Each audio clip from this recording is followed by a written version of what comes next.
Start recording पे पहले सबसे पहला ऑप्शन आपको मिलता है कस्टमाइजेशन करने के बाद चेंज का। जैसे ही चेंज पे क्लिक करेंगे तो ये कह रहा है कि भाई भी आपकी जो इंस्टॉल्ड थीम है अभी ये है, अगर आप चाहें तो यहाँ से चेंज कर सकते हैं, कोई दूसरी थीम ले सकते हैं, ये और थीम सारी हैं। या फिर आप यहाँ से क्लिक करके वर्डप्रेस ORG की थीम को यूज़ कर सकते हैं। वर्डप्रेस ORG भी आपको फ्री थीम्स ऑफर करता है, जैसे कि ये वाली थीम आपको चाहिए तो आप ले सकते हैं, ये थीम चाहिए तो ले सकते हैं, ये थीम चाहिए तो ले सकते हैं, ये थीम आपको चाहिए तो वर्डप्रेस ORG के पास भी काफ़ी थीम्स हैं जो आप वहाँ से ले सकते हैं। यहाँ पर आपको तकरीबन बता रहा है कि 7,998 थीम्स मिल जाती है। तो कोई नई थीम आप डाउनलोड करना चाहें तो यहाँ से कर सकते हैं। कितनी थीम्स हैं, कुछ फ्री है, कुछ पेड है, मोस्टली पेड है, फ्री कम है इसके अंदर, ठीक है। और कह रहा है अभी जो आपकी इंस्टॉल्ड थीम है आपके पास अपने वर्डप्रेस पे वो ये है, अगर आप ये चेंज करना चाहें, ये वाली थीम लेना चाहें तो ले सकते हैं। हमने कहा कि हम थीम चेंज नहीं करें, इसी को थोड़ा सा मॉडिफाई करें। सबसे पहला ऑप्शन इसके अंदर आता है more options available in extra pro. जब ये ऑप्शन देखें प्रो वाला, इसका मतलब ये कह रहा है कि भाई देखो अगर तुम इसको देखना चाहते हो तो इस पर मैं तुम पे कर दो हमें, तो हमें तुम सारे बेनिफिट्स तुम्हें दे देंगे। प्रो वर्जन में ये होता है कि हमें मेहनत नहीं करनी पड़ती, हर चीज़ बनी बनाई होती है, जस्ट क्लिक करके उसको सिलेक्ट करना होता है। फिर आता है ग्लोबल चेंजेस, क्या करनी है आपको उसके ऊपर। अब कह रहा है ग्लोबल चेंजेस में टाइपोग्राफी, कलर्स, कंटेनर, बटन्स की अगर तुम सेटिंग करना चाहते हो तो यहाँ से कर सकते हो। अब ये ग्लोबल चेंजेस में कोई चेंजेस नहीं कर रहे हैं, हेडर चेंजेस देखते हैं कि क्या कह रहा है। अब कह रहा है कि देखो तुम्हारे जो हेडर है उसके जो एलिमेंट्स और उसके डिज़ाइन के 2 सेक्शंस हैं।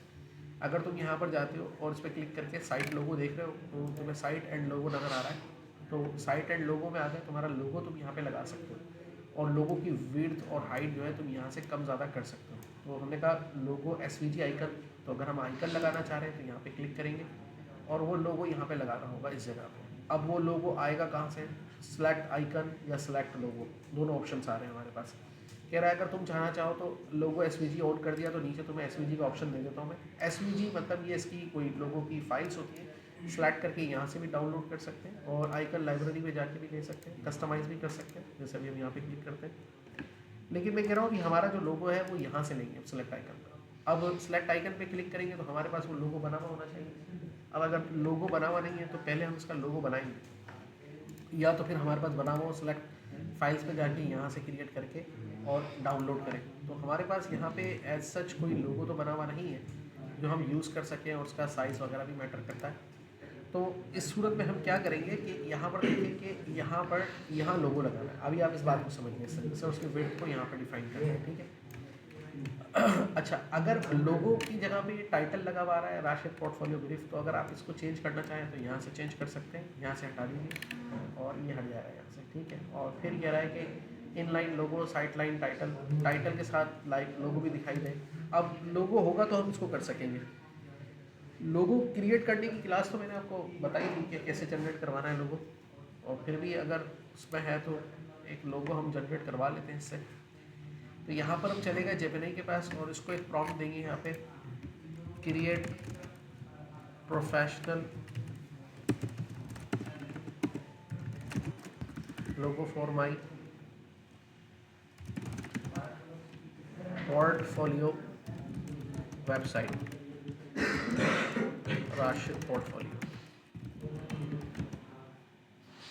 Use standard colour scheme, an idea of logo should be explain technology। तो यहाँ से इसको लिख के प्रॉम्प्ट को मैंने कॉपी कर लिया और इसको यहाँ से ले जाके मैंने फ़ोटोज़ पे टूल्स पे क्लिक करके क्रिएट इमेज पे क्लिक कर दिया और यहाँ पर मैंने इसको क्रिएट कर दिया। अब ये एक लोगो को मुझे जनरेट करके देगा।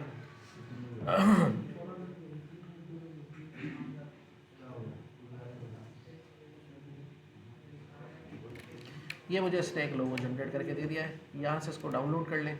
अब इस लोगो को आप इस पर अपलोड कर सकते हैं, पर ये तो एक इमेज 500 बाई 500 पिक्सल है।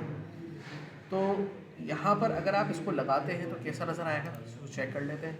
यहाँ पे जाके हमने क्लिक किया सेलेक्ट लोगो के ऊपर, सेलेक्ट फाइल्स के ऊपर, अपलोड फाइल्स में जाके और डाउनलोड्स पे हमने जाके देखा कि ये लोगो कहाँ रखा हुआ है, तो यहाँ पे क्लिक कर दिया। यहाँ पे क्लिक करके अब आप यहाँ पे देखेंगे तो ये आ गया लोगो, और अब मैं इसको यहाँ पे सिलेक्ट करता हूँ तो देखो कह रहा है कि तुम्हारा लोगो इस आईडी इसके अंदर फिक्स होना चाहिए, यानी कि इससे बड़ा नहीं हो सकता, ठीक है ना। तो क्या हिस्सा तुम उसका दिखाना चाह रहे हो अपने लोगों को, तो मैंने कहा यहाँ पे ये इस तरह से ठीक है।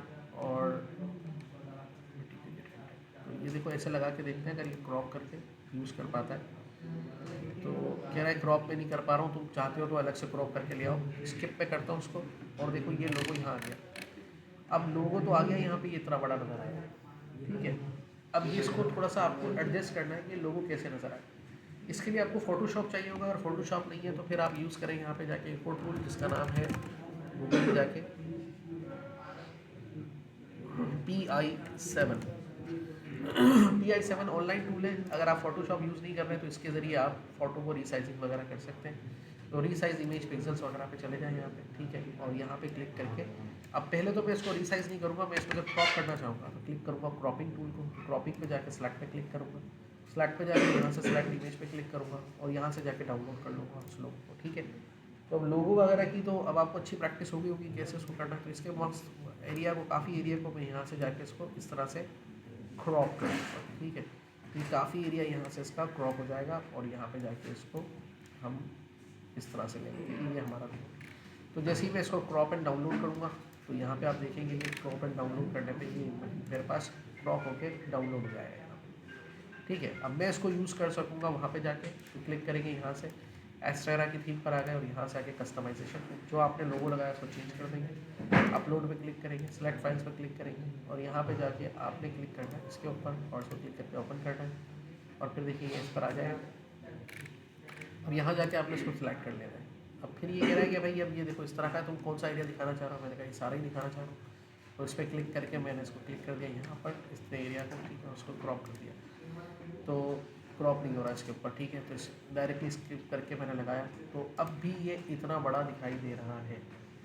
इसका मतलब इसका साइज़ अभी भी बड़ा है, क्योंकि हमारा इतना बड़ा तो लोगो नहीं बता सकता, छोटा सा ऐसे लग जाता है लोगो, अच्छा लगता है, ठीक है। सो अब क्या करें इसके लिए, अब इमेज PI7 में दोबारा जाएंगे यहाँ से इसको क्लोज कर देते हैं और अब हम जाएंगे रीसाइजिंग इमेजिंग पिक्सल साइज के ऊपर और इसको सेलेक्ट फाइल करेंगे। अब जो फाइल हमारे पास आई थी उसको दोबारा से इसके अंदर लेंगे और उसको किस साइज़ में चाह रहे हैं। देखो कि 600 बाय 500 में कितनी बड़ी फाइल है। तो इसको हम एस्पेक्ट रेशो पे चेक करते हैं। पहले हम इसको लेते हैं PNG के ऊपर और इसको करते हैं suppose to be aspect ratio maintain करते हैं और इसके साइज़ को एक साइड से कम करेंगे तो दूसरा साइड खुद ही कम होगा। तो मैं इसको लेके जाता हूँ 300 पर, तो ये ऑटोमेटिकली 259 इसका सेट कर दिया, 289 बाई 259, ठीक है। अब इसको रीसाइज करते हैं और रीसाइज करके यहाँ पे से हमें ये इमेज बना के देगा। कितना ज़बरदस्त टूल है देखिए। अगर आप फोटोशॉप यूज़ नहीं करना जानते हैं या नहीं आता तो आप इससे कर सकते हैं। इसको कर सकते हैं यहाँ पर आप डाउनलोड, तो इसका नया वर्जन आपके पास डाउनलोड हो जाएगा PI7 इमेज क्रिएटर प्रॉपर 1 के नाम से। और फिर से दोबारा जाके आप इसके पे एस्टेरा के ऊपर यहाँ पे जाके इसकी यहाँ से रिमूव करेंगे इसको और यहाँ से सिलेक्ट पे क्लिक करके और अपलोड्स पे क्लिक करके सिलेक्ट अपलोड करेंगे और जो भी नई फाइल आएगी डाउनलोड्स के अंदर उसको सिलेक्ट करेंगे और इसको ओपन कर देंगे। तो ठीक है, ये तीसरी फाइल आ गई और उसके बाद क्लिक करके सिलेक्ट किया हमने इसके ऊपर। तो अभी भी कह रहा है कि यार देखो ये इस तरह से होना चाहिए, ठीक है।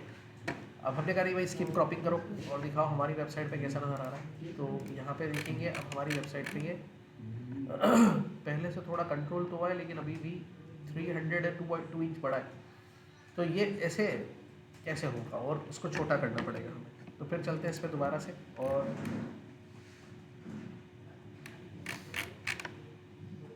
रीसाइज इमेज सैम्पलिंग पे जाएंगे और यहाँ से सिलेक्ट करेंगे, ठीक है। तो यहाँ से लेते हैं इसको और अब इसको हम मैनेज एस्पेक्ट रेशो पे क्लिक करके 150 पे रखते हैं इसकी विड्थ को, 130 इसकी हाइट हो गई, ठीक है। और इसको PNG में अब रीसाइज करके डाउनलोड करेंगे।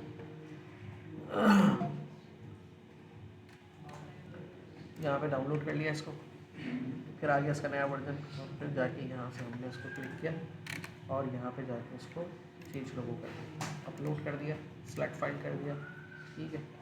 अब देखेंगे इससे भी थोड़ा छोटा आया है। हम करते हैं इसको यहाँ पे सेलेक्ट करते हैं इसको यहाँ पे,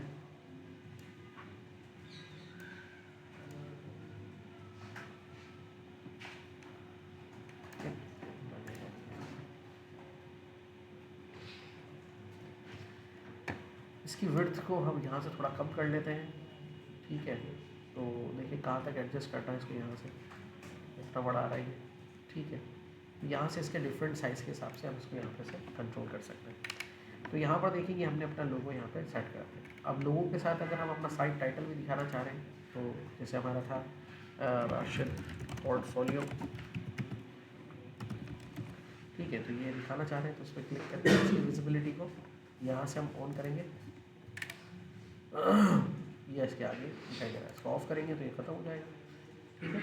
और ये इस तरह से different logo for retina device, तो हम यहाँ पे दिखा सकते हैं। तो राशिद पोर्टफोलियो भी लिखा हुआ नज़र आ रहा है, जो हमने टाइप किया था वो सामने ये इस तरह से नज़र आएगा। नहीं आए तो फिर आप इसको यहाँ से उठा सकते हैं कि नज़र नहीं आएगा। तो यहाँ पर आप ये देख सकते हैं। अभी आपको डिसाइड करना है कि ये डेस्कटॉप लैपटॉप कंप्यूटर पे कैसे नज़र आएगा, ठीक है। तो यहाँ पर इसके ऊपर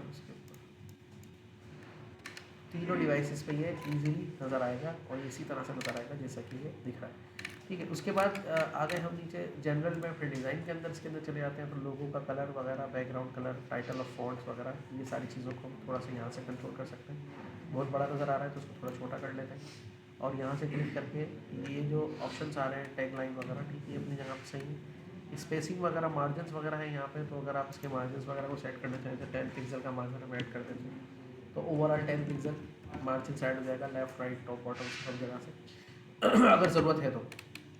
अगर नहीं है तो फिर छोड़ दें यहाँ से। इंचेस में, पिक्सल्स में, परसेंट में किस में करना है हम बना सकते हैं। दोबारा जर्नल में आ जाए, यहाँ पे क्लिक करके रेटिना लोगो, ठीक है, यहाँ से नीचे आ जाए, टैग लाइन। अच्छा, अब ये कह रहा है कि भाई देखो in line logo and side title लिखा तो था हमने, साइड टाइटल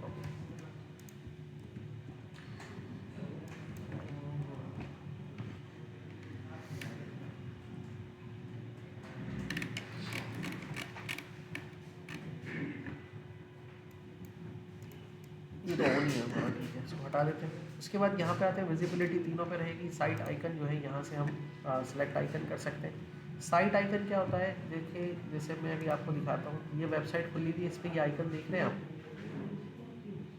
ये कहलाता है साइट आइकन, इसका ही आइकन। तो आप भी अगर अपनी वेबसाइट का कोई साइट आइकन रखना चाहते हैं तो आप इसके ऊपर लगा सकते हैं। तो साइट आइकन लगाने के लिए आपके पास जो है, यहाँ पे क्लिक करेंगे सेलेक्ट आइकन के ऊपर, तो ये कह रहा है कि भाई किस तरह का आइकन लगा रहा हूँ, मैंने कहा यही वाला आइकन लगा दूँ। तो मेरे साइट आइकन के ऊपर सेलेक्ट कर दिया हमने इसको। उसने कहा कितना कैसा दिखाई दे, मैंने कहा सिर्फ इतना दिखाई दे, करेगा भी नहीं इसके। तो ये क्लिक कर दिया। अब ये हमारा साइट आइकन है, मतलब जब हमारी वेबसाइट ऑनलाइन होस्ट होगी तो जब भी खुलेगी उसके साथ ये साइट आइकन नज़र आएगा। तो ये इसकी सेटिंग्स है कि किस तरह से नज़र आए, मुख्तलिफ ऑप्शन दिए हुए इसके अंदर, तो थोड़ा आप इसके अंदर एक्सप्लोर करेंगे तो नज़र आएगा। तो ये जस्ट इसकी हेडर की सेटिंग थी जो आपने अभी सीखी है, जिसमें आपका लोगो लगाना सीखा आपने, साइट का टाइटल, और ये चीज़ें आपको इस तरह से नज़र आई इसके अंदर, ठीक है। अब आप इसको जैसे अभी जैसे आप इसको पब्लिश कर दोगे यहाँ से, तो ये जो चेंजेस आपने इसमें की हैं वो सब इसके ऊपर एक्सेप्टेबल हो जाएंगी। एक्सेप्टेबल से मतलब ये होगा कि अब आप नेक्स्ट टाइम जब अपनी वेबसाइट को खोलोगे, मिसाल के तौर पे मैं यहाँ पे जाके खोलता हूँ लोकल होस्ट और राशिद पोर्टफोलियो, और यहाँ पे एंटर करता हूँ, तो ये देखिए इस तरह से लोग सारा सही।